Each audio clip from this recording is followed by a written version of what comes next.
Right, so Eddie, no tin hat on today. Yeah, good. I like that. But have you ever had from a fight a reaction like you had yesterday? No, and I'm going to tell you something that's probably going to be very controversial. It just means that it's absolutely massive and bigger than, I mean, from a personal point of view, I never really want controversy because it's a pain in the arse. But what I can tell you is controversy makes the fight, the event, the talking point so much bigger. It's not why we did it, by the way, but it just shows you that everybody in the world is going to be watching on December 7th in Saudi Arabia, and that's their chance to showcase their country, their city, to their global audience, to promote or to showcase change, if you like. So for me, I try and keep it much more simple to say I'm a sports promoter. I'm following in the footsteps of WWE, European Tour, Formula One, World Boxing Super Series, Amir Khan. I mean, when the World Boxing Super Series went there for their final with Groves against Smith, did you hear any criticism? Did you hear any objections? No. Appreciate this is a bigger fight, but this is really the Matchroom and the Eddie Hearn effect, where it's just like, let's just jump on Eddie and give him a kick in the nuts. And to be honest with you, I quite enjoy it. So it's not really a problem for me. But if it wasn't me doing it, every promoter in the world has been trying their utmost hardest to stage a fight in Saudi Arabia and that region. I was the first one to do it. So I'm the trailblazer. I'm the one who's going to get the pasting, and they'll walk in after me and go, well, Eddie Hearn done it, it's fine. They won't get any stick.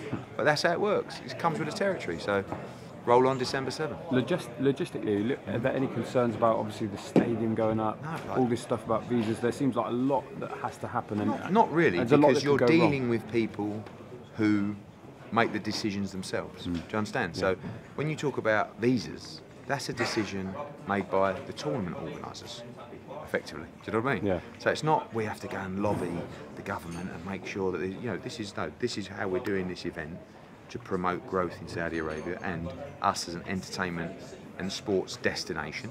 So this is what we're doing. Visas, when you buy a ticket, they're automatically issued. The stadium, just money.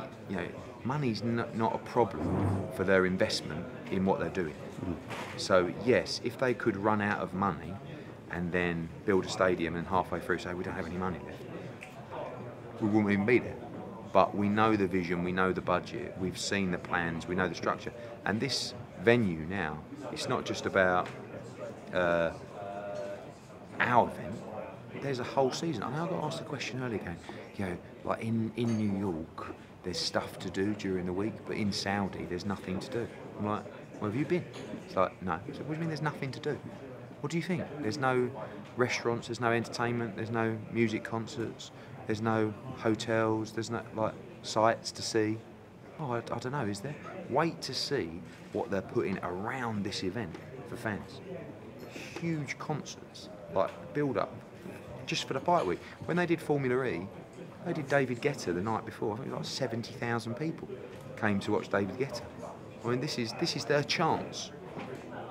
And knowing about the determination of these people and the money behind these people, trust me, when they produce an event like this that will be seen by a global audience, they will pull out all the stops to make everybody go, that was incredible. So I'm really confident and comfortable. In fact, much more comfortable from a logistical point of view than I would be in the UK or in the US in terms of a new stadium, in terms of visas, all this sort of stuff. Much, much more comfortable. Well, do you think there might be an idea to, obviously there's very strict rules about things like wearing shorts, having nudity on your tattoos, or... Yeah, I think that's something that... Will there need to be, especially if there is a reaction from the Brits and you get a lot of people wanting to travel out there, give some information. They've already had, we've had thousands, come through hospitality companies, ticketing companies. They're not even out yet saying we want to go. Because it's 6 hours, it's going to be cheaper than it's going to New York. It's a completely different experience. It's an iconic fight. But you are right in that respect. People need to be educated, not just about what is possible, but what isn't possible as well. Of course, you can't drink in Saudi Arabia. That's something that most people are aware of. That's, when we got one question yesterday from a journalist saying, what have you got to say about the fact you can't drink in Saudi Arabia? Well, that's religion, culture, whatever you want to call it. That's the rule. So if you want to get drunk, you can't go to Saudi Arabia. So that's life. But what you can do is you can stay at a top hotel, you can enjoy music festivals, you can enjoy other sporting events, you can enjoy sightseeing, you can see great hotels. So we've got to educate on that side, but also let people understand their culture, because they'll want to know what they can and can't do. You know, it's not, you haven't got to walk around hide in your room in silence, but you have got to respect their culture, like any country that you go to. Every country's got their good and bad points. You know, unfortunately, Saudi has got a bigger history of bad points in some respects. So, but that's what they're trying to change.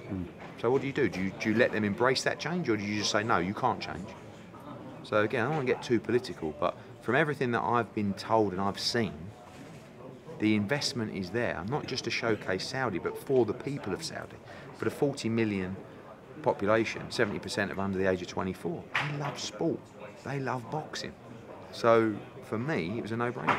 Just one last one on that. The Super Series final and Amir Khan against Billy Dib were both on Friday nights, because we were sort of led to believe that they couldn't do anything like that on Saturday because for religious reasons, basically. But obviously the Joshua fight is a Saturday. There's no problem. No, that was the date they gave us. Okay. So yeah. And was it a case of you or Joshua's team going to Saudi and saying, "Do you want this?" or did they approach you? We were approached. Okay. Yeah. We were approached by the sport authority. Yes, we were approached by several different countries, and Saudi were one of them.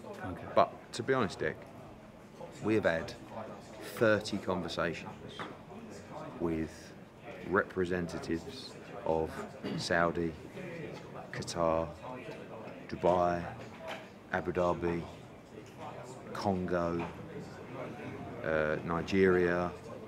We get these every week. Hi, I'm representing this agency or this government official, and we would like to bring a fight to. So you almost get to a stage, you have to, in a business, go through the process of dealing with these requests, but you almost get to a stage where you just don't believe it's ever going to happen. Yeah.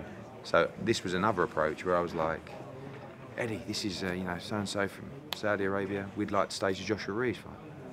I'm almost like, oh, here we go again. But you have to go through it, and eventually they paid.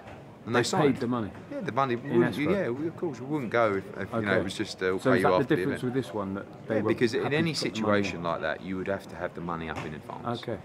And certain times we got to positions where we're at that stage, and it didn't happen. But this time it did, and that's why we proceeded.